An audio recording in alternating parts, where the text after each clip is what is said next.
Mark chapter 9. And he said to them, "Truly I tell you, some who are standing here will not taste death before they see that the kingdom of God has come with power." After 6 days, Jesus took Peter, James, and John with him and led them up a high mountain, where they were all alone.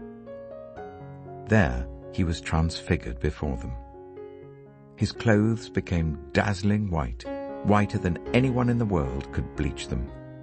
And there appeared before them Elijah and Moses, who were talking with Jesus.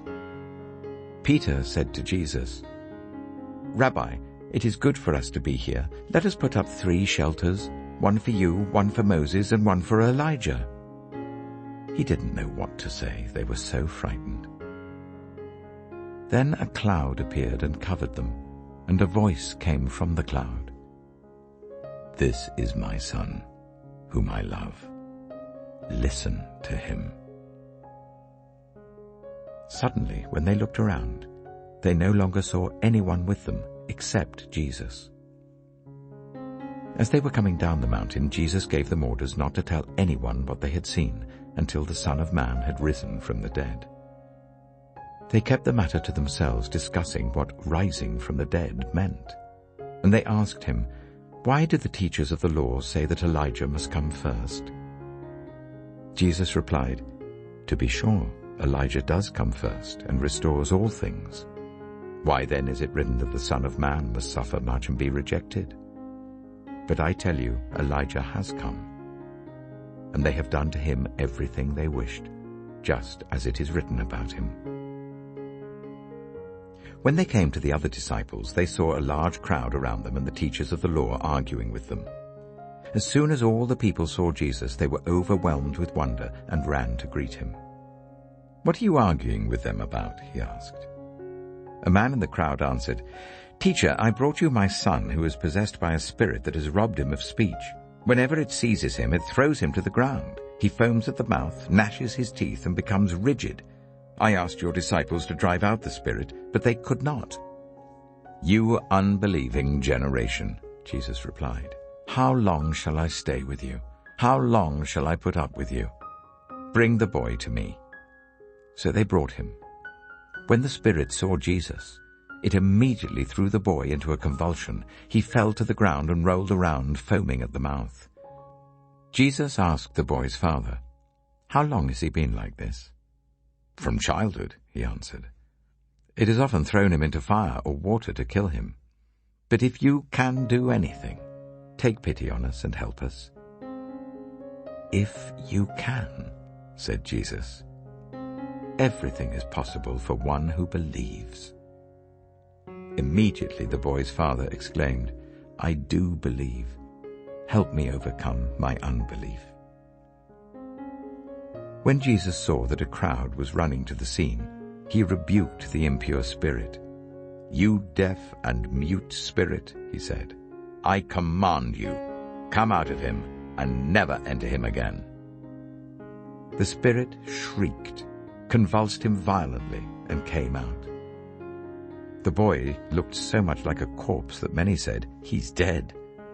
But Jesus took him by the hand and lifted him to his feet, and he stood up. After Jesus had gone indoors, his disciples asked him privately, "Why couldn't we drive it out?" He replied, "This kind can come out only by prayer." They left that place and passed through Galilee. Jesus did not want anyone to know where they were, because he was teaching his disciples. He said to them, "The Son of Man is going to be delivered into the hands of men. They will kill him, and after 3 days he will rise." But they didn't understand what he meant and were afraid to ask him about it. They came to Capernaum. When he was in the house, he asked them, "What were you arguing about on the road?" But they kept quiet because on the way they had argued about who was the greatest. Sitting down, Jesus called the 12 and said, "Anyone who wants to be first must be the very last and the servant of all." He took a little child whom he placed among them. Taking the child in his arms, he said to them, Whoever welcomes one of these little children in my name welcomes me, and whoever welcomes me does not welcome me but the one who sent me." "Teacher," said John, "we saw someone driving out demons in your name, and we told him to stop because he was not one of us." "Do not stop him," Jesus said, "for no one who does a miracle in my name can in the next moment say anything bad about me. For whoever is not against us is for us.